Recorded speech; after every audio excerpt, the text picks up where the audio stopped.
వింటున్నాడు. ఆ మాట చదవండి. చెవియొక్కి నా యొద్దకు రండి, మీరు వినిన ఎడల. లేకపోతే ఏమండి, మిమ్మల్ని అడుగుతున్నా, దేవుడే ఈ మాట అంటున్నాడు.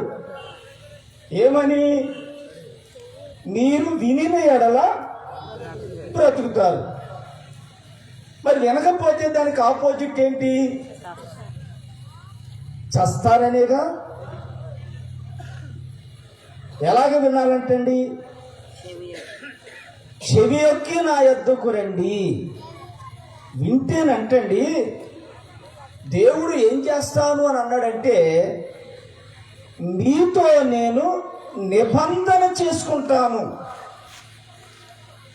ఆకాశానికి భూమికి సృష్టికర్త అయినటువంటి దేవుడు ఒక మట్టి నుంచి తీయబడిన మానవుడి దగ్గరకు వచ్చి, నేను నిబంధన చేసుకుంటాను నీతో అని అన్నాడనంటే నీకెంత విలువ ఇచ్చాడో దానికి నువ్వు గ్రహించు. దేవునామ స్తోత్రం, హల్లెలూయా. దేవుడే నీ దగ్గరకు వచ్చి నీతో నేనేం చేస్తున్నా, చదువుతాలే మాట. నేను మీతో నిత్య నిబంధన చేసేదను, దావీదునకు చూపిన. ఎలాంటి కృప అంటండి? శాశ్వత కృపను.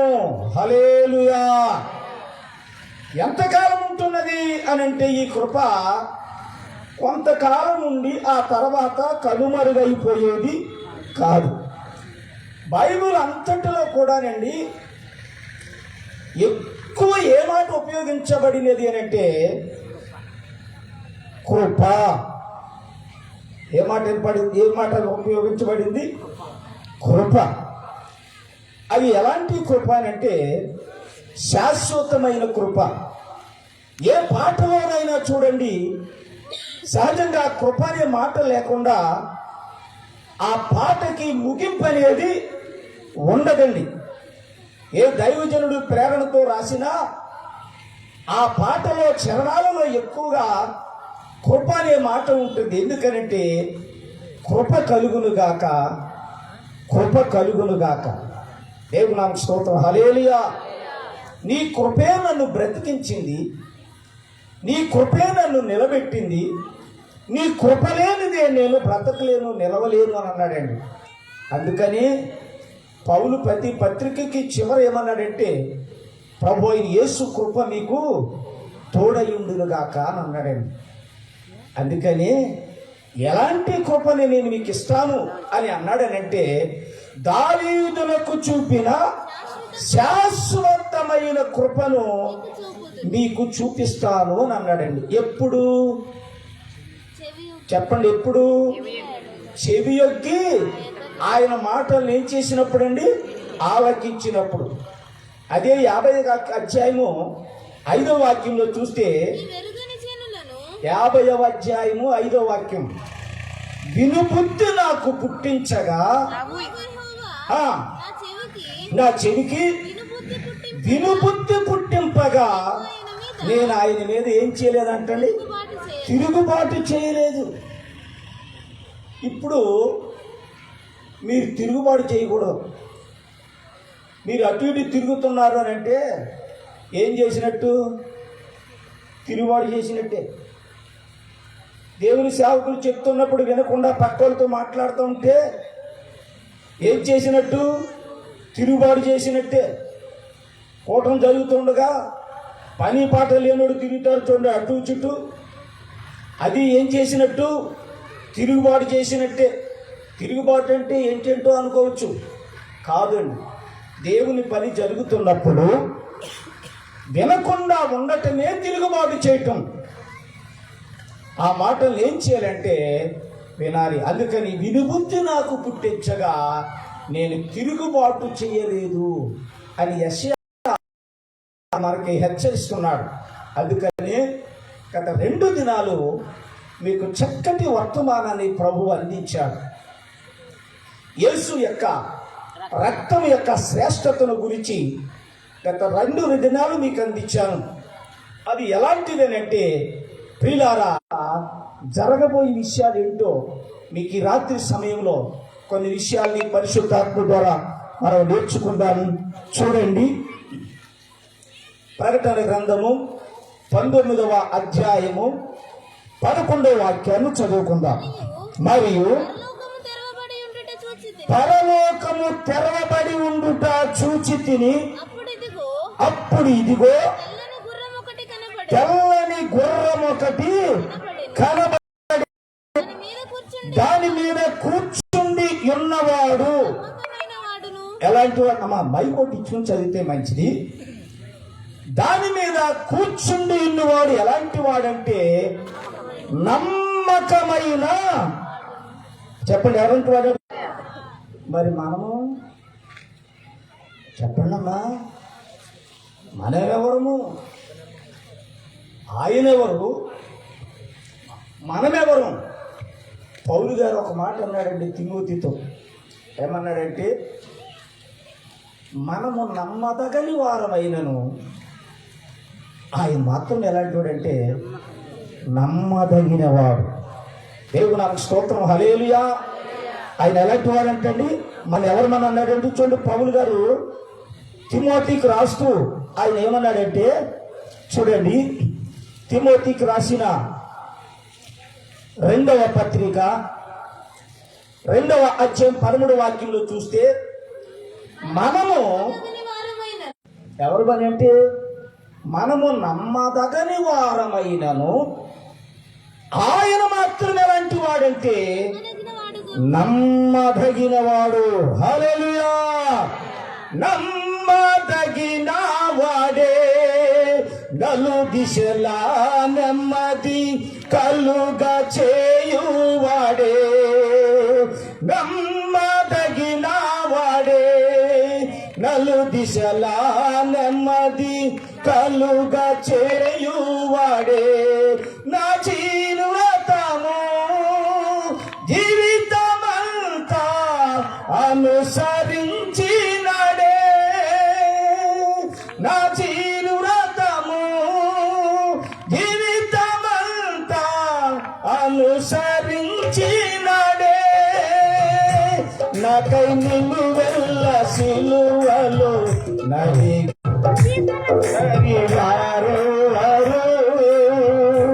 నా ప్రియుడైన యేసయ్యకు. సర్వము నెరిగిన సర్వేశ్వరునికి, సరిహద్దులు లేని పరిశోధునికి. సర్వము నెరిగిన సర్వేశ్వరునికి, పరిశోధులు లేని పరిశోధునికి. సరి మనము నమ్మదగని వారమైనను, ఆయన మాత్రం ఎలాంటి వాడంటే, అంటే మనం నమ్మదగిన వారు పౌలు గారు కూడా ఒప్పుకుంటున్నాడు. మరి ఏమని, మనం ఎవరమని అంటున్నాడండి? నమ్మదగని వారము అంటే ప్రియమైన దేవుని బిడ్డలారా, అప్పుడప్పుడు ఏంటండి వాడిని నమ్మావు నువ్వు, వాడు ఎలాంటి వాడు అనుకుంటున్నావు? పెద్ద మాయుడాడు. వాడిని నమ్మద్దు నువ్వు, వాడు పెద్ద మోసగాడు, నమ్మించి మోసం చేస్తాడు. నమ్మొద్దు అని అంటారు సహజంగా మనుషులు ఒక మనుషుని చెప్తున్నప్పుడు. అయితే మనుషులు నమ్మదగిన వారైనప్పటికీ మనము ప్రేమించే దేవుడు ఎలాంటి వాడంటే నమ్మదగిన దేవుడు. దేవుడు స్తోత్రం, హల్లెలూయా. అంటే ఆయన ఎలాంటి వాడనంటే ఆ గుర్రం మీద కూర్చుని వాడు. చూడండి, పేతురు రాసిన మొదటి పత్రిక 4వ అధ్యాయము 19వ వాక్యం చూడండి. పేతురు రాసిన మొదటి పత్రిక 4వ అధ్యాయం 19వ వాక్యం త్వరగా నాకు చదువు సహాయం చేయండి. కాబట్టి దేవుని చిత్త ప్రకారము బాధపడువారు సత్ప్రవర్తన గలవారై నమ్మకమైన సృష్టికర్తకు. హల్లెలూయా. ఎవరికంటండి ఈ దేవుడు? ఎలాంటి దేవుడు? ఎలాంటి దేవుడు అంటున్నాడండి? నమ్మకమైన సృష్టికర్త దేవునికి. చదువుతలు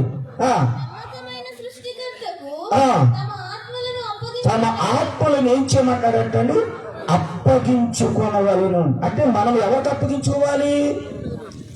నమ్మదగిన దేవునికి ఏం చేయాలంటండి, మన ఆత్మల్ని మనం అప్పగించుకోవాలి. ఎందుకంటే మన ఆత్మను మనం ఆయనకు అప్పగించుకుంటే మనల్ని ఆయన ఎక్కడికి నడిపిస్తాడంటే ఆ పరలోకానికి నడిపిస్తాడు. దేవుని నామ స్తోత్రం, హల్లెలూయా. ఆ పరలోకానికి నడిపిస్తాడు కాబట్టి ఇక్కడ యోహాను గారి దర్శనం చూస్తున్నాడు. అదిగో పరలోకము తెరబడి ఉండుట నేను చూచి తిని. అయితే ఆ చూసేటప్పటికి యోహాను గారికి ఎవరు కనపడ్డాడంటే తెల్లని గుర్రము మీద ఒకడు ఏమై ఉన్నాడంటండి, ఆసీనుడై ఉన్నాడు. ఆ ఆసీనుడున్న వానికి ఏమని పేరు అని అంటే నమ్మకమైన వాడును. నెక్స్ట్ మాట చదువు తల్లి, సత్యవంతుడును. ఆగండి ఆగండి, ఎవరండి?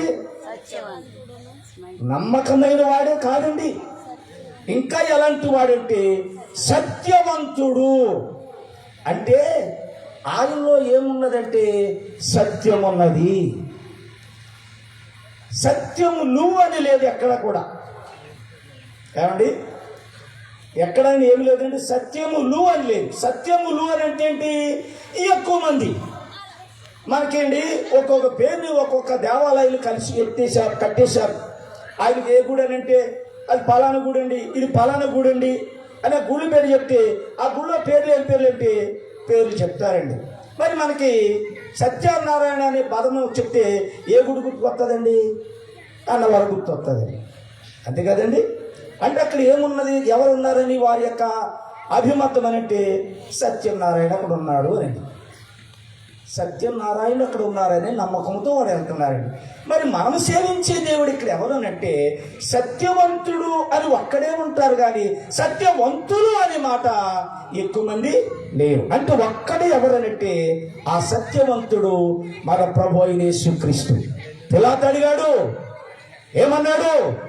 నేను సత్యమును గురించి సాక్ష్యం ఇవ్వటానికి వచ్చాను. సత్యం గురించి సాక్ష్యం ఇవ్వటానికి వచ్చావా? సత్యం అనగా ఏమిటి?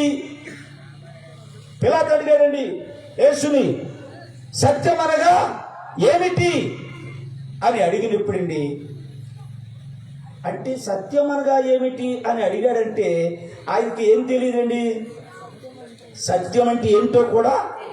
అంటే మరి గవర్నర్ పేరుకి ఎవరండి? గవర్నర్ పేరు పాత ఉండదు, కానీ ఆయన సత్యం అంటే ఏంటిది.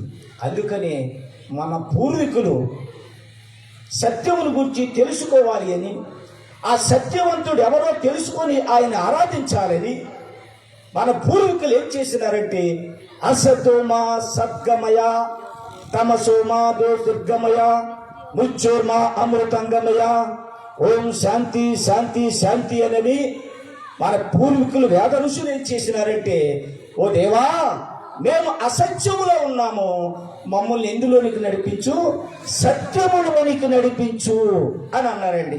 మరంటే ఇప్పుడు ఇంతవరకు వారు అసత్యాన్నే ఆరాధించారు, అసత్యాన్నే ప్రేమించారు. ఎంత ప్రేమించినా ఎంత ఆరాధించినా వారికి సత్య మార్గం అనేది ఏం చేయలేదండి, వారికి దొరకలేనప్పుడు చివరికి ఈ శ్లోకం వారు వ్యక్తపరిచి, ఎందుకనంటే మేము అసత్యంలో ఉన్నాము, మమ్మల్ని ఎందులో నడిపించుము, సత్యంలోనికి నడిపించుము. అయితే మృత్యోర్మా అమృతంగమయ, మేము మరణములో ఉన్నాము. ఎందులో ఉన్నామండి? మరణములో ఉన్నాము. ఎందులో నడిపించుము? జీవములోనికి నడిపించి. మృత్యోర్మ అమృతం అంటే అమృతం తాగే వారికి మరణం లేదని అంటారండి. మరి ఎవరికి అంటే మరణం లేదనంటే ఎవరిని నమ్మిన వారికి మరణం లేదంటే నా యందు విశ్వాసించువాడు చనిపోయినా బ్రతుకుతాడు, బ్రతికి నా యందు విశ్వాసించువాడు ఇక ఎన్నడును. అది దాని యొక్క శ్లోకం యొక్క అర్థం ఏంటంటే అది. మరి అయితే చీకటిలో ఉన్నాము, మమ్మల్ని ఎందులో నడిపించు, వెలుగులోనికి నడిపించు. హల్లెలూయా. ఎందులో నడిపించు అని వారు ప్రార్థన చేశారు. వెలుగులోనికి నడిపించు అని వారు ప్రార్థన చేశారు. కాబట్టి ఆ ప్రార్థన చేస్తే ఆ జవాబు వారికి ఎప్పుడు దొరుకుతున్నదంటే యేసు వద్దకు వారు వచ్చినప్పుడే ఆ సత్యవంతుడైన దేవునిని వారు తెలుసుకుంటారు. అందుకనే అద్వితీయ సత్య దేవుడు అయిన నిన్ను నీవు పంపిన యేసు క్రీస్తును ఎరుగుటయే నిత్య జీవము. హల్లెలూయా. ఎవరైతే నిత్య జీవమండి? అద్వితీయ సత్య దేవుడు అయిన నిన్నును నీవు పంపిన యేసు క్రీస్తును ఎరుగుటి నిత్య జీవం అన్నారంటే ఇప్పుడు ఆ గుర్రం మీద కూర్చున్న ఆయన ఎవరు అని అంటే కొంత నమ్మకమైన వాడు. రెండోది ఎలాంటి వాడు ఏంటండి? సత్యవంతుడు అను నామము గలవాడు. ఆయన నీతిని బట్టి ఏం చేస్తాడంటండి? విమర్శ అంటే ఏంటి? తీర్పు. చెప్పండి, దేని బట్టి అండి? విమర్శ అంటే ఏంటి? తీర్పు. ఈ లోకములు ఉండే వాళ్ళందరండి దేనిని బట్టి తీర్పు తీరుస్తారంటే సాక్ష్యాలు బట్టి తీర్పు తీరుస్తారండి. ఈ లోకంలో ఉంటే జడ్జీలు దేని బట్టి తీరుతారండి? సాక్ష్యములను బట్టి తీర్పు తీరుస్తారు. అయితే ఆయన సాక్ష్యాన్ని బట్టి కాదంటే తీర్పు తీర్చేది. ఎలాగ తీర్పు తీరుస్తాడంటే నీతిని బట్టి తీర్పు తీరుస్తాడు. యెషయా గ్రంథము 11వ అధ్యాయం 4వ వాక్యంలో చూస్తే అక్కడ ఆయన తీర్పు తీర్చే తీర్పు ఎలా ఉంటుంది అక్కడ చూడండి. 11వ అధ్యాయం 4వ వాక్యం త్వరగా.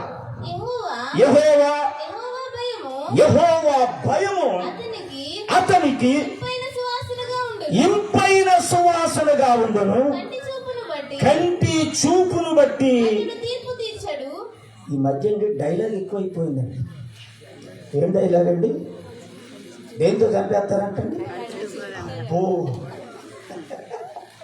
కంటి చూపుతోనే చంపేస్తారంటండి. మరి ఆయన ఎలాగంటండి? కంటి చూపును బట్టి ఆయన తీర్పు తీర్చాడు. ఆ చదువు తల్లి. తాను వినిన దాన్ని బట్టి సాక్ష్యాన్ని బట్టి తీర్పు తీర్చడు. కోర్టులో చెప్పే తీర్పులన్నీ దేని మీద జరుగుతున్నాయండి? సాక్ష్యాలను బట్టి. కోర్టులో ఏమంటారంటే నిర్దోషేమో దోషవుతున్నాడు, దోషమవుతున్నాడండి నిర్దోషవుతున్నాడు. దేని బట్టి?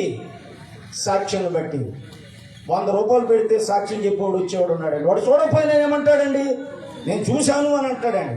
మళ్ళీ వాడు ప్రమాణం చేసినప్పుడు ఏమంటాడంటే నేను చూసినంత మట్టుకు అంతా నిజమే చెప్తాను ఏమంటాడండి?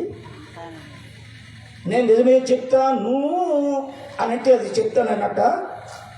నిజం చెప్పను అని దాని అర్థం. నువ్వు అని దీర్ఘం తీశాడంటే నిజం చెప్పడు. ఆ జడ్జి గారు ఏం చేస్తారంటే వీడు చెప్పిన సాక్ష్యం బట్టి ఏం చేస్తాడండి? తీర్పు తీరుస్తాడు. అప్పుడు దోషి ఏమవుతున్నాడంటే నిర్దోష అవుతున్నాడు, నిర్దోషి ఏమవుతున్నాడండి? దోష అవుతున్నాడు. అంటే ఇక్కడ ఈయన ఎలాంటి వాడంటే కంటి చూపును బట్టి తీర్పు తీర్చాడు, వినిన దానిని బట్టి తీర్పు తీర్చాడు. మరి దేన్ని బట్టి? చదువుతాను అమ్మా. నీతిని బట్టి. హల్లెలూయా. ఎవరికి తీర్పు తీర్చేదంటే నీతిని బట్టి పేదలకి తీర్పు తీరుస్తాను. దేవుని స్తోత్రం. హల్లెలూయా. అందుకనే పేదలైన మీరు ధన్యులు, పరలోక రాజ్యం మీదే. ఎవరన్నాడండి? పరలోక రాజ్యం ఎవరిది? మీదే.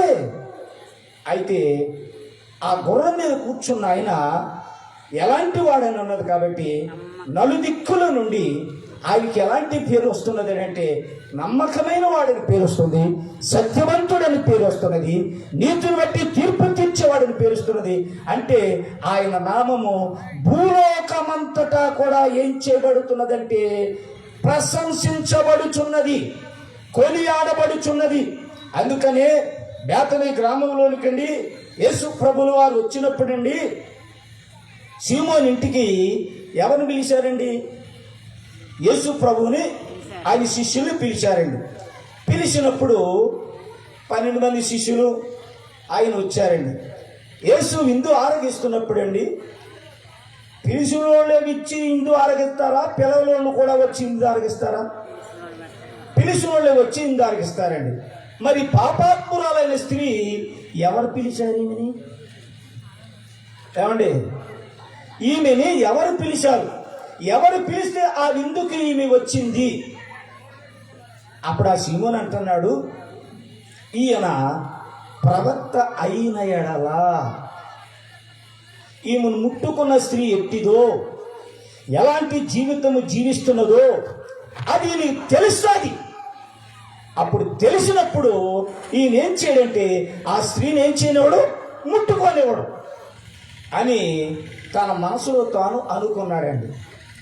అనుకున్న వెంటనే ప్రభులు వారు ఏం చేసినారంటే, సీమోను నీ మనసులో ఏమనుకుంటున్నావు అని ఆ సీమోను గద్దించాడండి. బహిరంగంగా అన్నాడా? మనసులో అనుకున్నాడండి. అంటే మనం సేవించే దేవుడు ఎలాంటి వాడంటే, హృదయ రహస్యములను ఎరిగిన దేవుడు. నీకు తలంపు పుట్టక మునుపు ఆ తలంపును కూడా ఆయన ఏం చేసిన వాడంటే ఎరిగిన వాడు. అంటే ఆయన ఏమని తెలుసుకున్నాడంటే ప్రవక్త అయిన ఎడలా. అంటే ఎందుకనంటే ప్రవక్త అని తెలిసిన వాడు ప్రవక్తను చేర్చుకుంటే ప్రవక్త యొక్క ఫలాన్ని పొందుతాడు. నీతిమంతుడు అని చేర్చుకుంటే నీతిమంతుడని ఫలాన్ని పొందుతాడు. మరి ఇప్పుడు ఈయన దేన్ని ఆశించాడండి ఈ సీమోను? ఈ ప్రవర్తన చేసుకుంటే ఏదో మనకి కొంత ఫలం దొరుకుతుంది అని ఆశించాడు. అందుకని ఆయన అన్నాడు, ఈయన ప్రవక్త అయిన ఎడల ఈయన ముట్టుకున్న స్త్రీ ఎట్టిదో ఎరుగును కదా. మరి ఈయన ఎరగలేదంటే, ఈ స్త్రీ ఎలాంటిదోనంటే, ఈమెను గురించి తెలుసుకోలేదంటే ఆమె ఒక కొలత, ఆమె ఒక పతిత, తన జీవితాన్ని పరుపుగా పెట్టి అనేకుల జీవితాన్ని నాశనం చేసినటువంటి కొలత. ఇలాంటి స్త్రీ ఆయన్ని ముట్టుకుంటుంటే ఈమె ఎలాంటిదో తెలియకుండా ఆయన చేస్తున్నాడన్నప్పుడండి ప్రియమైన దేవుని బిడ్డలారా గమనించండి. ఈమె పిలవకుండా వచ్చిందనంటే యేసు ప్రభు వారి పేరు ఏం చేయబడింది?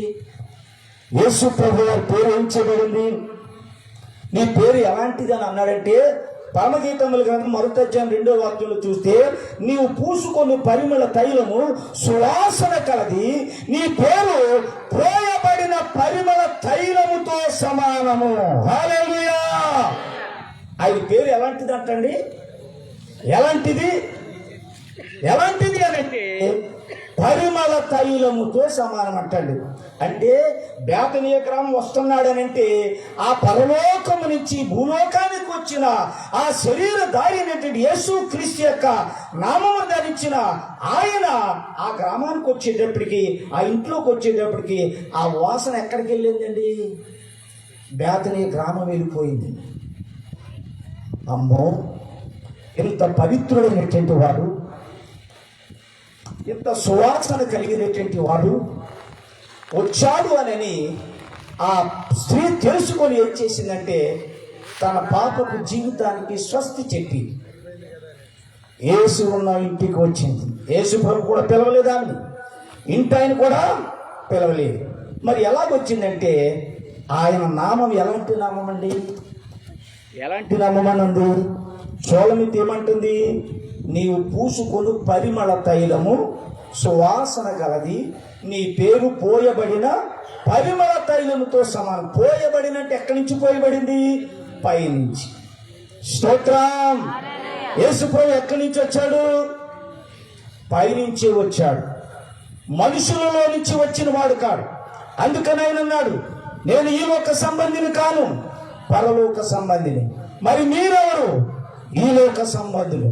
ఈ లోక సంబంధుల జీవితాలు ఎలా ఉన్నాయంటే పాప పంకిలమైపోయినది, చెడుతనంతో నిండిపోయినది. కాబట్టి అలాంటి జీవితాలను ఏం చేయడానికి వచ్చాడంటే మార్చడానికి వచ్చాడు. కాబట్టి యేసయ్య అక్కడ ఏం చేసినాడంటే ఆ గుర్రం మీద వస్తున్న వ్యక్తి ఎలాంటి వాడు అన్నాడంటే, ఈ ఒక్కొక్క పదాన్ని గురించి వివరించడానికి చాలా సమయం పడుతుంది. నేను క్లుప్తంగా దీనిని ఈ సందేశాన్ని ముగిస్తున్నాను. ఈ మాటలను ఇంకా చెప్పడం ఎందుకంటే ఇక్కడ తెల్లని గుర్రము అనేది ఉన్నది కాదండి. ఈ తెల్లని గుర్రంలో ప్రకటన గ్రంథములో నుండి ఇద్దరు వ్యక్తులు కనబడుతున్నారట. ప్రకటన గ్రంథము 6వ అధ్యాయము 1వ వచనం చదవండి.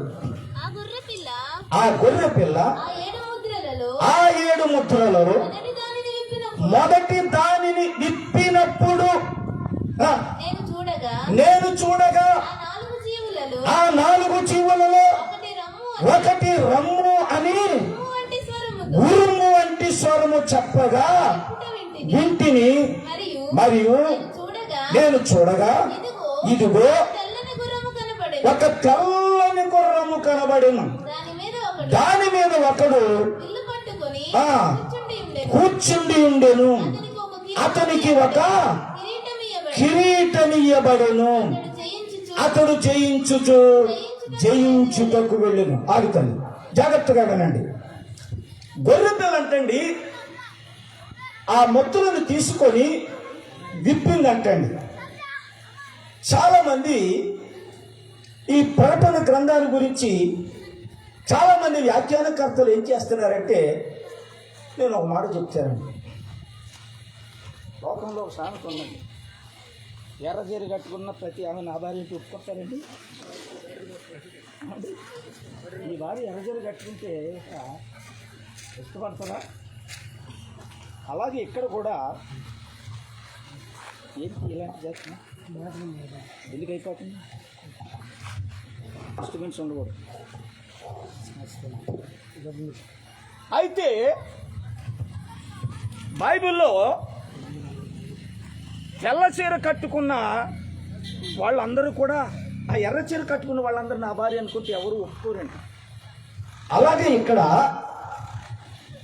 ఏమని ఉన్నదంటే, తెల్లని గుర్రం ఎక్కి వస్తున్నటువంటి వ్యక్తులు, ఇద్దరు వ్యక్తులు కనబడుతున్నారండి. ఇప్పుడు మీకు ఒక వ్యక్తిని చూపించాను.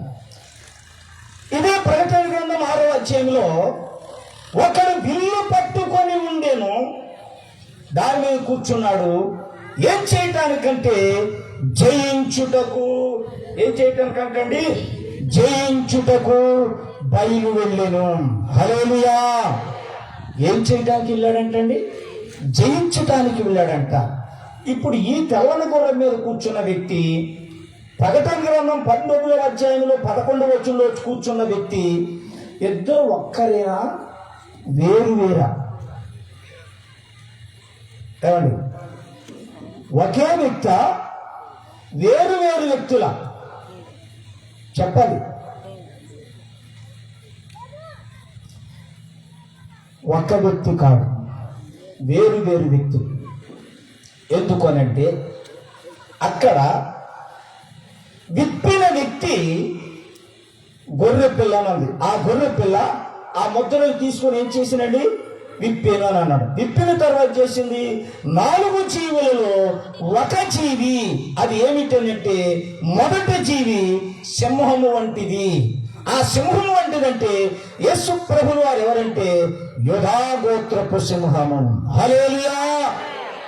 అది ఉరుము వంటి స్వరముతో చెప్పగా వింటినన్నాడు. ఉరుము అంటే సింహము గర్జించిందంటే, గాండ్రించిందనంటే దాని స్వరం ఎంత లెక్క వినబడుతుందో తెలుసండి? మన పిలిపిల్లి ఒక పర్లం కూడా పోదండి. అది గాండ్రించిందంటే దాదాపు 8 కిలోమీటర్ల వరకు వినపడుతుందండి దాని గాండ్రింపు. దేవునామ స్తోత్రం. హల్లెలూయా. దాని గాండ్రింపు ఎంతండి? 8 కిలోమీటర్ల వరకు దాని గాండ్రింపు వినపడుతుంది అని అంటే, ఇప్పుడు ఆ పిలుపు విని వచ్చిన వ్యక్తి ఎవరనంటే యాంటీ క్రైస్ట్. ఎవరండి? యాంటీ క్రైస్ట్ అంటే క్రీస్తు విరోధి. చెప్పండి, ఆయన ఎవరండి? క్రీస్తు విరోధి. ఈ క్రీస్తు విరోధి అనేటువంటి వారండి ఇప్పటికండి 2000 మంది నేనే క్రీస్తునని వచ్చిన వారు ఉన్నారండి. పేపర్ స్టేట్మెంట్ ప్రకారంగా, వార్తల్లోకి ఎక్కిన ప్రకారంగా చూస్తే 2000 మంది క్రీస్తుని నేనే అని వచ్చినటువంటి వారు ఉన్నారండి. ఇటీవలండి రష్యా దేశంలో కూడా ఒక ఆయన వెలిసాడంటండి, నేనే క్రీస్తుని, నేను వచ్చేసాను, నన్ను నమ్ముకోండి, నేను మీకు ముక్తినిస్తాను, మీకు పరలోక రాజ్యం ఇస్తాను, నన్ను నమ్ముకోండి అని యేసు ప్రభు లాగా ధరించి నేనే క్రీస్తుని అంటున్నాడంటండి. ఇటలీలో అయితే నేనే క్రీస్తునని ఒక స్త్రీ తిరుగుతుందండి. అంటే ఇలాంటి వాళ్ళు వస్తారని యేసు ప్రభు ఎప్పుడు చెప్పాడండి? ఆయన శరీరధారిగా ఉన్నప్పుడు అన్నాడు, క్రీస్తుని నేనే అంటూ. ఎలాంటి క్రీస్తు వస్తారండి? కపట క్రీస్తులు వస్తారు, అబద్ధత క్రీస్తులు వస్తారు, మోసపుచ్చే క్రీస్తులు వస్తారు. మీరు మోసపోవద్దు. అంటే యేసు ప్రభు వారు ఎలాగైతే తెల్లని గుర్రం మీద వచ్చాడో అలాగే ఈడు కూడా దేని మీద వస్తున్నాడంటే తెల్లని గుర్రం మీద వస్తున్నాడు అని ఉంది. ఎందుకు అని అంటే యేసు ప్రభులాగా ప్రజల్ని మోసం చేయడానికి వస్తున్నట్లుగా మనం చూస్తున్నాం. అయితే ప్రియమైన దేవుని బిడ్డలారా, ఇది ఎప్పుడు జరిగిద్ది అంటే సంఘము ఎత్తబడిన తరువాత ఈ విషయాలన్నీ జరుగుతాయి. క్లుప్తంగా నేను ముగిస్తాను, సమయం ఎక్కువ లేదు కాబట్టి. ప్రియమైన దేవుని బిడ్డలారా, ఆ ముద్రలు విప్పినప్పుడు అంటండి 14వ అధ్యాయము 14వ వాక్యం కూడా చదవండి. ప్రకటన గ్రంథం 14వ అధ్యాయం 14వ వచనం. మరియు నేను చూడగా ఇదిగో తెల్లని మేఘము కనబడెను, మనుష్య కుమారుని పోలిన ఒకడు ఆ మేఘము మీద ఆసీనుడై ఉండెను. ఆయన శిరస్సు మీద ఏ కిరీటం ఉందంటండి? సువర్ణ కిరీటం ఉందండి. మరి ఈ ఆరోగ్యంలో ఉన్నవాడు మా తల మీద ఏముంది? ఒక కిరీటం ఉందండి. ఈ ఆరోగ్యంలో ఉన్నటువంటి తెల్లని గుర్రం మీద ఏమున్నదండి? ఒక కిరీటము ధరించిండు. ఈ కిరీటము ఎవరి ద్వారా వీడికి వచ్చింది? ఈ కిరీటం అండి ఎవరి ద్వారా వీరికి సంక్రమించింది అంటే ఈ కిరీటము త్వరలో ఏం చేయబోతున్నదంటే యూరోపియన్ కంట్రీస్ 10 దేశాల యొక్క కలయికతో ఏమవుతుందంటే ఒక యూనియన్ ఏర్పడుతుంది. కొంచెం మీకు లోతుగా చెప్తాను. ఇది ఆల్రెడీ ఎప్పుడో క్రీస్తు శకము 1953 సంవత్సరము జనవరి 24వ తారీఖున యూరోపియన్ కంట్రీ యూనియన్ దేశాలు ఏర్పడింది. 1953వ సంవత్సరమున జనవరి నెలలో యూరోపియన్ కంట్రీ ఏర్పడింది. ఎన్ని అంటే 12 దేశాలు కలిపి ఒక యూనియన్గా ఏర్పడింది. దాన్ని ఏమన్నారండి? European country. ప్రవచన ప్రకారము 12 దేశాలు ఉండకూడదండి, 10 దేశాలే ఉండాలి. దానికి ఎందుకనంటే దానియేలు గ్రంథంలో చూడండి, త్వరగా నేను చదువు ముగిస్తున్నా. దానియేలు గ్రంథము 7వ అధ్యాయము 9వ వాక్యం చూడండి. నేను ఈ కొమ్ములను 8వ వచనం, నేను ఈ కొమ్ములను కనిపెట్టగా ఒక చిన్న కొమ్ము వాటి మధ్య లేసెను. దానికి స్థలం ఇచ్చుటకై ఆ కొమ్ములలో 3 పెరికివేయబడెను. ఈ కొమ్ములకు మానవ కన్నుల వంటి కన్నులను, గర్వముగా మాట్లాడు నోరును ఉండేవి. ఈ కొమ్ముకి ఏమున్నాయంటండి? మానవుని కన్నుల వంటి కన్నులు, ఇంకా ఎలాంటి నోరు అంటండి? గర్వంగా మాట్లాడే నోరండి. సహజంగా ఎవరికి ఉంటాయండి? గర్విష్ఠుడికి ఉంటాయండి. వీడి కళ్ళు ఏమైనాయండి? నెత్తికి ఎక్కినాయండి. వీడి కళ్ళు ఎక్కడికి ఎక్కినాయండి? నెత్తికి ఎక్కినాయండి. వాడు మాటలు చూడండి ఎట్లా మాట్లాడుతున్నాడు, ఎంత అహంకారంగా మాట్లాడుతున్నాడు. ఇది ఎవడనంటే ప్రియమైన దేవుని బిడ్డలారా, వీడిని యేసు ప్రభువారు అన్నాడు, దేవునికి భయపడకయు మనుషులు లక్ష్య పెట్టుకున్న ఒక న్యాయాధిపతి అంటే ఎవడండి? వీడే. ఎవడండి వీడు? వీడి దేవుడు అంటే భయం లేదు, మనుషులంటే కూడా ఏమి లేదండి, లెక్కలేదు. కాబట్టి ఎందుకనంటే వీడు గర్వముతో నిండి ఉన్నాడు. వీడేం చేస్తున్నాడంటే వస్తున్నాడు. ఆ కొమ్ములకి స్థలం ఇవ్వటానికి 3 కొమ్ములు పెరికివేయబడినట్టే 12 దేశాలు సభ్యత్వం తీసుకున్నాయి. 1954 సంవత్సరంలో 3 పెరికివేయబడినట్టే ఈ చిన్న కొమ్ము అంటండి. చూడండి 20వ వాక్యం చదవండి. మరియు 10 కొమ్ముల సంగతి వాటి మధ్య నుండి పెరిగి 3 కొమ్ములను కొట్టివేసి కన్నులను, గర్వముగా మాట్లాడు నోరును గల ఆ వేరొక కొమ్ము సంగతి అనగా దాని కర్మ కొమ్ముల కంటే బలము కలిగి ఆ కొమ్ము సంగతి. చూడండి, ఇక్కడ కొమ్ము అంటే బర్రె కొమ్ము కాదు, ఎద్దు కొమ్ము కాదండి. ఇక్కడ కొమ్ము అంటే ఏమిటంటే మనుష్యుడు. కొమ్ము అంటే ఎవరండి? మనుష్యుడు, లేక ఒక దేశాధినేత. ఎవరండి? ఒక దేశాధినేత. ఇవి ఎన్ని దేశాలనంటే 12 దేశాలు యూనియన్గా ఉన్నాయి. కానీ ఇప్పుడైతే ఆ దేశాల సంఖ్య పెరిగిపోయిందండి, దాదాపు 30 దేశాల వరకు అయిపోయింది. కానీ యాంటీ క్రిస్ట్ వచ్చేటప్పటికి చివరికి 12 మిగులుతాయి. ఈ 12లో ఏం జరిగిద్దంటే వీడికి స్థలం ఇవ్వటానికి ఈ చిన్న కొమ్మనంటే వాడే యాంటీ క్రైస్ట్. వాడు ఎలా వస్తున్నాడంటే రాజుగా వస్తున్నాడండి. దానియేలు గ్రంథము 8వ అధ్యాయము 23వ వాక్యంలో చూడు, త్వరగా చదవండి. దానియేలు గ్రంథం 8వ అధ్యాయం. దాని ప్రభుత్వం యొక్క అంతములో వారి అతిక్రయములు క్రూర మృగము గలవాడు చదువుతుంది యుక్తి గలవాడునై ఉండి ఉపాయము తెలుసుకొని రాజు పుట్టును. ఎవడి రాజు? వాడు ఈ గుర్రం మీద కూర్చున్నవాడు. ఎవరండి వాడు? ఎవడీడు? ఈ గుర్రం మీద కూర్చున్నవాడు. ఎలా వస్తున్నాడంటే యుక్తిగా. ఈ 12 మందిని మోసం చేస్తే 12 మందిలో 3 ఏం చేసినారంటే ఈయన మా రాజుగా ఉండడానికి మేమేం చేయము, ఒప్పుకోమని అన్నారండి. అందుకని ఇప్పుడు ప్రపంచమంతా ఒకే నినాదం వస్తుందండి.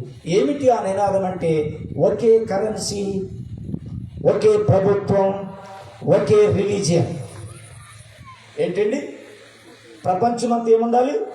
ఒకే కరెన్సీ ఉండాలి. ప్రపంచమంతా ఏముండాలి? ఒకటే మతం ఉండాలి. ప్రపంచమంతా ఏముండాలి చెప్పండి? ఒక్కడే రాజు ఉండాలి. ఈ ఒక్క రాజు ఎవడనంటే మోసం చేసి కిరీటాన్ని సంపాదించాడండి. అందుకని వీడికి ఒక కిరీటం ఇవ్వబడిందంటే ఈ 10 కొమ్ములు ఏంటంటే 3 కొమ్ములు పెరికేస్తే 12లోకి 9 ఉంటాయి. ఆ 9కి చిన్న కొమ్మే 10వ కొమ్ము. అప్పుడు ఎంతమంది రాజులు? 10 మంది రాజులు. అంటే ప్రకటన గ్రంథం 13వ అధ్యాయంలో సముద్రములో నుంచి లేసిన ఒక క్రూర మృగమును చూసి తిని దానికి ఎన్ని కొమ్ములు ఉన్నాయి? 10 కొమ్ములను 7 తలలను ఉన్నాయి. ఈ 10 కొమ్ములనంటే 10 యూరోపియన్ కంట్రీస్ అనమాట అండి. 7 తలలోనంటే రోమ్ నగరం అండి. 7 తలలు అంటే ఏంటండి? రోమ్ నగరం. దానికి 7 కొండలు అని కూడా అన్నారండి. 7 కొండల మీద కట్టబడిన నగరం ఏది అని అంటే ప్రపంచంలో వాటికన్ సిటీ. అంత్యక్రీస్తుకి కేంద్ర స్థానం ఏదవుతుందండి? వాటికన్ సిటీ కేంద్ర స్థానం అవుతున్నది. కాబట్టి యేసు ప్రభుకి కేంద్ర స్థానం యెరూషలేం అయితే వీడికి కేంద్ర స్థానం ఏంటండి? Vatican city. అక్కడి నుంచి వీడు ప్రజలను ఏం చేయటం మొదలు పెడతాడంటే మోసంతో ప్రజల్ని ఏలిక చేస్తాడండి. ఆ టైంలో అక్కడేమవుతుందంటే 2 మాటలు చెప్పి నేను ముగిస్తాను. మొత్తం విప్పేటప్పటికి రొమ్ము అని చెప్పేటంటే అనేకుల చేత మోసం చేసి ఒక కిరీటం సంపాదించాడు తెల్లని గుర్రం మీద వచ్చి. ఆ 2వ గుర్రం ఎవరంటే ఎర్రని గుర్రం అండి. 2వ గుర్రం మీద వచ్చిన వాడు ఎవరండి? ఎర్రని గుర్రం. అంటే ఎరుపు దేన్ని చూపిస్తుందంటే డేంజర్, ప్రమాదాన్ని చూపిస్తుంది, యుద్ధాన్ని చూపిస్తుంది. అందుకని వాడికి ఒక ఖడ్గం ఇయ్యబడిను. వాడికి ఏమి ఇవ్వబడిందంటండి? ఖడ్గం ఇవ్వబడిను. కత్తి దేన్ని చూపిస్తుంది? యుద్ధాన్ని చూపిస్తుంది. ఇప్పుడు జరుగుతున్న పరిస్థితులు ఎలా ఉన్నాయండి? జనము మీదికి జనమును, రాజ్యము మీదికి రాజ్యము, జనము మీదికి జనమును, రాజ్యము మీదికి రాజ్యము, రంగరేయుచుండెను రమ్ము ప్రియుని చేరగా, రంగరేయుచుండెను రమ్ము ప్రియుని చేరగా, యేసురాగ భావన సంఘమునకు దీవెన, మన ప్రియుల నిరీక్షణ. హల్లెలూయా. ఈ పాట ఎవరు పాడలేదు ఏంటండి? 40 సంవత్సరాల క్రితం పాడిన పాట అండి ఇది. మరి యేసు రాక భావన. ఎందుకనంటే జనము మీదకి జనము, రాజ్యము మీదకి రాజ్యములు ఇస్తుంది. పరిస్థితులు ఇప్పుడు ఎలా ఉన్నాయండి? యుద్ధాలు. యుద్ధం వలన ఏమవుతుందని నష్టం జరుగుతుంది. కత్తి వలన ప్రజలు ఏమవుతున్నారు? చచ్చిపోతున్నారు. అందుకని ఈ గుర్రం మీద కూర్చున్న వాడికి ఒక ఖడ్గం ఇవ్వబడినంటే యుద్ధం చేయటం. ఇక ప్రపంచం అంతా జరిగేది యుద్ధాలే. శాంతికరమైన పరిపాలన ఉండదు ఇక రాబోయే కాలంలో. మూడవ గుర్రము ఏమిటంటే నల్లని గుర్రం. మూడో గుర్రం ఏంటండి? ఆ నల్లని గుర్రం మీద కూర్చున్నవాడు ఏమన్నాడంటండి? చెప్పండి, ఏమన్నాడు? చదువు తల్లి. ప్రకటన 6వ అధ్యాయం. ఆయన మూడవ ముద్రను విప్పినప్పుడు రమ్ము అను మూడవ జీవి చెప్పుట వింటిని నేను చూడగా ఇదిగో ఒక నల్లని గుర్రము కనబడెను. దాని మీద ఒకడు త్రాసు చేత పట్టుకొని కూర్చుండి ఉండెను. మరియు ధ్యానారమునకు ఒక సేరు గోధుమలనియు ధ్యానారమునకు 3 సేర్లు ఎవలనియు నూనెయు ద్రాక్షరసం పాడు చేయవద్దని ఆ గుర్రం మీద కూర్చున్న వానికి అధికారం ఇవ్వబడిను. ఎవరికి ఇవ్వబడిందంటండి? ఇప్పుడు ఈ 10 దేశాలు కలిపి ఒక రాజును ఎన్నుకున్నారు కాబట్టి అబద్ధం దానివారు గర్వముగా మాట్లాడేవాడు అదేనండి. ఆ రాజు ఎవరంటే ప్రపంచ నియంత. వాడే యాంటీ క్రైస్ట్, వాడే క్రీస్తు విరోధి. అతి త్వరలో ఈ లోక రాజ్యాలని ఏమైపోతానంటే వాడి రాజ్యానికి వాడికి చేతి కిందకి వెళ్ళిపోతున్నాయి. అందుకనే యేసు ప్రభు రాకడికి ఎంతో సమయం లేదు. వచ్చుసున్నవాడు ఆలస్యం చేయక త్వరగా వస్తున్నాడు. కాబట్టి నా ఎదుట ఎవడు నీతిమంతుడై ఉంటాడో వాడే రక్షించబడతాడు. కాబట్టి ఇక్కడ వచ్చే సమయంలోనంటండి 7 శ్రమలు అంటండి. ఈ 7 శ్రమల గురించి చెప్పాలంటే ప్రియులకు చాలా సమయం పడుతుంది. కానీ నేను ఒక్క మాటతో చెప్తున్నాను. ఎందుకనంటే గుర్రం మీద కూర్చుని వాడు నల్లని గుర్రం అనంటే నలుపు దేన్ని చూపిస్తుందంటే క్షామమును చూపించుచున్నది. నలుపు దేనండి? క్షామం అంటే ఏంటి? కరువండి. ఇప్పుడు ప్రపంచంలో ఏం విలైతే ఆడబడుతుందండి? కరువండి. శ్రీలంకలోనండి కేజీ ఉల్లిపాయలు ఎంతో తెలిసింది? 300 రూపాయలు. కోడిగుడ్డు ఎంతో తెలిసింది? 60 రూపాయలు. లీటర్ పెట్రోల్ ఎంతో తెలిసింది? 250 రూపాయలు. మనకి 120 కొంటానికే అమ్మో అని అంటుంది. ఏంటి ఈ కరువు ఏంటి అని అంటే, ప్రియమైన దేని బిడ్డలారా, రాబోయే కాలములో యుద్ధాలు ఎక్కువ జరుగుతూ వలన భూమి మీద ఉన్నటువంటి ప్రజలని ఏం చేస్తాడంటే అంత్యక్రీస్తులో యుద్ధం చేయటానికి అనేక మంది మగవారిని కానీ ఆడవారిని కానీ యాంటీ క్రైస్ట్ ఏం చేస్తాడంటే మిలిటరీ సైన్యంలో చేర్పిస్తాడు. ఎక్కడండి? మిలిటరీ సైన్యంలో చేర్పిస్తే వ్యవసాయం చేసేవారు తక్కువైపోతారు, తినేవాళ్ళు ఏమైపోతున్నారండి? ఎక్కువైపోతున్నారు. మరి ఇప్పుడు ఏ కొరత? ఆహారపు కొరత. కాబట్టి ఏ కొరత? ఆహారపు కొరత వస్తుంది. అప్పుడు ఏమన్నాడంటే ధ్యానారమునకు 1 సేరు గోధుమలంట, ధ్యానారమునకు 3 సేర్లు ఎవలంట. ఎవలంటే ఏంటి? ఏమండి, ఎవలంటే ఏంటి? ఎవలు అని అంటే బార్లీ గింజలు. అర్థమవుతుందండి? ఎవల గింజలు అంటే ఏంటండి? బార్లీ గింజలండి. బార్లీ ఏమో 2 సేర్లు వస్తుంది, గోధుమలు ఏమొస్తున్నాయి? 1 సేరే వస్తుంది. ఒక ధ్యానారం అంటే అప్పటిలో యూదుడు పని చేస్తే ఇచ్చే జీతం ఎంతనంటే 1 ధ్యానారం. అండ్ 1 ధ్యానారం అంటే ఎంతండి? ఇప్పుడు ధ్యానారం విలువ ఎంతండి? 250 రూపాయలు ధ్యానారం విలువ. ఒకరోజు పని చేస్తే అక్కడ ఇశ్రాయేల్ దేశంలో ఇచ్చే కూలి ఎంతండి? 1 ధ్యానారం అండి. అంటే 1 కేజీ గోధుమలు వస్తున్నాయండి. ఏం పెడితే? ధ్యానారం పెడితే.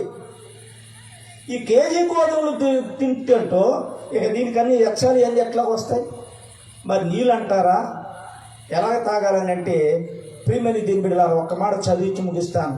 అదే యెహెజ్కేలు గ్రంథము 4వ అధ్యాయము 9వ వాక్యం చూడండి. యెహెజ్కేలు గ్రంథము 4వ అధ్యాయం 9వ వాక్యం. మరియు నీవు గోధుమలను యవలను కాయధాన్యములను చోళ్ళును సజ్జలను తెల్ల జీలకర్రయు తెచ్చుకొని ఒక పాత్రలో ఉంచుకొని నీవు ఆ ప్రక్క మీద పండుకొనుచు దినముల లెక్క చొప్పున, ఎలాగంటండి? దినముల లెక్క చొప్పున ఏం చేయాలంటండి? రొట్టెలను కాల్చుకోవాలి. ఏం రొట్లు? గోధుమ రొట్లు. ధనవంతుడైతే గోధుమ రొట్లు, పేదవాడైతే ఎవరండి? ఎవల రొట్లు. చెప్పండి, అర్థమవుతుందా? ఇప్పుడు చూడండి, మనకి ధనవంతులు ఉన్నారండి, వాళ్ళు ఏ బియ్యం తింటున్నారు? సామసూలు తింటున్నారు. మరి పేదవాళ్ళు ఏం చేస్తున్నారండి? 50 రూపాయలు పెట్టి కేజీ బియ్యం కొనుక్కోలేక రేషన్ కార్డు కోసం ఎదురు చూస్తున్నారండి. అది ఎవరు తినే భోజనం అండి? పేదవాళ్ళు తినే భోజనం అండి. అంటే ఇప్పుడు ఎలా మనం చూస్తున్నామో, ఆ కరువు కాలంలో 7 ఏళ్ళు శ్రమల ఆ కరువు కాలంలోనంటండి ఇష్టం వచ్చినంత తినటానికి వీలు లేదు. అన్ని కంట్రోల్ కంట్రోల్ కంట్రోల్. దినమొక్కంటికి 20 తులముల ఎత్తు చొప్పున భుజించాలి. చదువు తల్లి. నీవు తునికి కాదు, తూనిక ప్రకారం. అనగా దినమొక్కంటికి 20 తులముల ఎత్తు. ఎన్ని తులాలండి? 20 తులముల ఎత్తు చొప్పున భుజించాలంటే 20 తులాల ఎత్తు భోజనం అని అంటే, తులం అంటే ఎన్ని గ్రాములండి? 10 గ్రాములండి. మరి 20 తులాల ఎత్తానంటే 800 గ్రాముల భోజనము, 200 గ్రాముల భోజనం. ఈ 200 గ్రాముల భోజనం అంటే ఎంత అంటే ఎంత? మా మనవడు తిన్నంత అనుకుందామండి. ఎంత భోజనం వాడికే సరిపోతుంది. మరి మనకెంత? చెప్పండి, మనకెంత? తిన్నంత.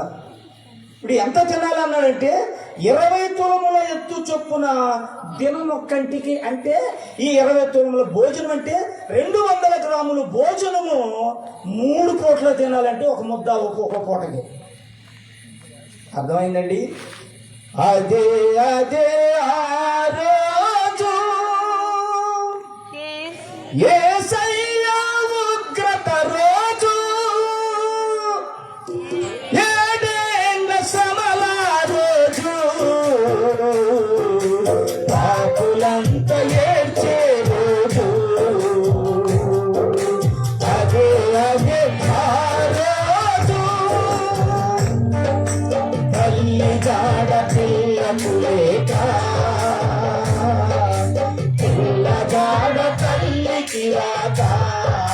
స్వతం తల్లి జాడ పిల్లకు లేక, పిల్లగాడ తల్లికి రాక. చెట్టు కథలు పుట్ట కత్తరై అనాథులై అరిచే రోజు, చెట్టు కథలు పుట్ట కత్తరై అనాథులై అరిచే రోజు. ఆ రోజు శ్రమ నుండి తప్పించే నాదు లేడు. ఆ రోజు శ్రమ నుండి తప్పించే నాదు లేడు. అదే అదే ఆ రోజు. నాకు ఆకలవుతుంది. ఏమవుతుంది? అది ఒక బిడ్డ వచ్చి అడిగితే తల్లి కడుపు నిండా భోజనం పెట్టలేని రోజు అది. అది అంత భయంకరమైన రోజు. ఆ భయంకరమైనటువంటి ఆ దినాలనిచ్చే ముందు సంఘాన్ని పైకి తీసుకుంటాడు. దేవుని నామమునకు స్తోత్రం. హల్లెలూయా. ఎక్కడ తీసుకుంటాడండి? సంఘాన్ని పై తీసుకుంటాడు. ఇక్కడికి ఎక్కి రమ్ము, మధ్య మీద ఉన్న ద్రాక్షారసముతో విందు చేస్తాను, కొరవిన దూడలతో విందు చేస్తాను అని దేవుడు సంఘాన్ని ఎక్కడ తీరుతున్నాడంటే మరి నూతన యెరూషలేము అనేటువంటి అంతఃపురములోనికి సంఘం అక్కడ శ్రేష్టంగా క్షేమముగా ఉంటుంది. ఇక్కడ విడిచిపెట్టబడిన వారు మాత్రము కడుపు నిండా తినటానికి తిండి లేక ఏమవుతున్నారండి? చచ్చిపోతున్నారండి. ఆకలి సాగు నిలబడతాయి. 200 గ్రాముల భోజనము 3 పూటలు తినాలంటే ఎందుకనంటే ప్రపంచంలో ఉన్న ప్రజలందరూ ఎక్కువగా మిలిటరీ కనెక్షన్కి వెళ్ళిపోతే ఎక్కువ ఆహార సరఫరా అంతా కూడా వాళ్ళకే వెళ్ళిపోతుంది. అందుకని అక్కడ అన్నాడండి, తూనిక ప్రకారం అని అంటే త్రాసు చేత పట్టుకున్నాడనంటే ఈ త్రాసు మీద కూర్చున్న వాడు ఏం చేస్తాడంటే ఒక్క దేనారమునకు 1 సేరు గోధుమలు, 1 దేనారమునకు 2 సేరు ఎవరు, రెండోది ఏంటంటే నూనె ద్రాక్షారసం ఏం చేయొద్దు, పాడు చేయదను. ఇక్కడ నూనె గురించి ద్రాక్షారసం ఉందండి. అయితే మనం ప్రకటన తీయద్దాం, మూసేద్దామా? ఏది హెజ్కేలు గ్రంథము 4వ అధ్యాయము ఆర్టేషన్ గారించి చదువు, త్వరగా చదవాలి. వేలకు తినవలెను. నీళ్లు కొల ప్రకారం. అమ్మా వేలకు అన్నాడా? ఎప్పుడు పడితే అప్పుడు అని అన్నాడా? ఆకలైనప్పుడల్లా అన్నాడా? చెప్పండి. ఇప్పుడైతే మనకేం చేస్తామండి? ఎప్పుడు ఆకలైతే అప్పుడు పెట్టుకుని తినేస్తానండి. కానీ అప్పుడు అంటండి అలా తినటానికి రోజులు లేవంటండి. అలా తినడానికి అవకాశం లేదంట. కంట్రోల్ కంట్రోల్ కంట్రోల్, ఆహారపు కంట్రోల్. ఇప్పుడే కంట్రోల్ వచ్చేసింది. వేలకు తినవలెను. ఆ నీళ్ళు ఎలా తాగాలంట? నీళ్లు కొల ప్రకారము అరపడి చొప్పున ప్రతిదినము త్రాగవలెను. దినం తాగలందా? దప్పికైనప్పుడల్లా ఉందా అమ్మా? దప్పికైనప్పుడు తాగమని ఉందా? దినం ఒక్కసారి తాగమని ఉందా?